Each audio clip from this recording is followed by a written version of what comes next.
জামাত জোট যদি মেজরিটি পায় তাহলে আমি বিষ খাবো।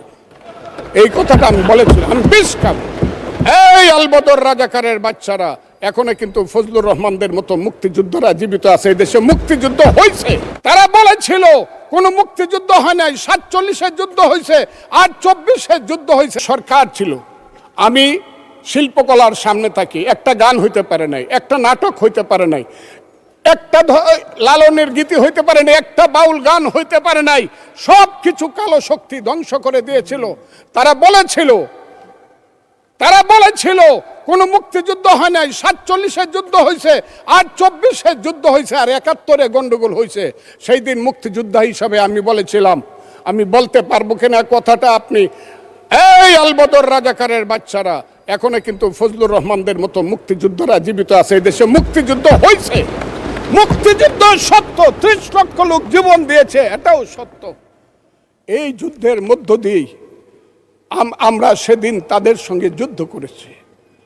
আমার বাড়ির সামনে মব হয়েছে আমাকে হত্যা করার জন্য। সেদিন আমি আজকের পুলিশকে ধন্যবাদ দিব, আজকের মিলিটারিকে ধন্যবাদ দিব। 10 মিনিটের মধ্যে আমার বাড়ির সামনে তারা গিয়ে উপস্থিত হয়েছে আমাকে বাঁচানোর জন্য। অনেক চক্রান্তের মধ্য দিয়ে ইলেকশন হয়েছে। সেই ইলেকশনে তারা কি করেছে, আজকে যারা আমার ডান দিকে বসে আছে তারা কি করেছে, একদিন তো আমরা ভাই ছিলাম নাকি?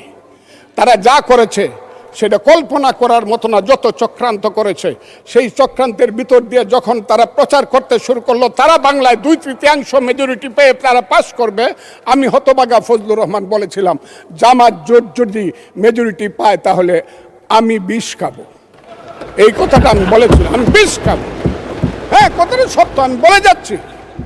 এবং তারা কোনোদিন যুদ্ধে জয়লাভ করতে পারে না, রাজনৈতিক যুদ্ধে, কারণ তাদের পূর্বপুরুষ বাংলাদেশ চায় নাই। বাংলাদেশ যদি থাকে, এই বাংলায় শুধু বেলিচা মিলিয়ার জুই ফুল ফুটে না, এদেশে রক্ত গোলাপ, রক্ত জবাও ফুটে। এদেশের জঙ্গলে শুধু কোকিল ডাকে না, এদেশের জঙ্গলে রয়্যাল বেঙ্গল টাইগারও থাকে। যতদিন রয়্যাল বেঙ্গল টাইগার থাকবে, মুক্তিযোদ্ধা জিতবে, রাজাকার কোনোদিন এদেশে জয় লাভ করতে পারবে না। আমি চ্যালেঞ্জ করে বলে গেলাম।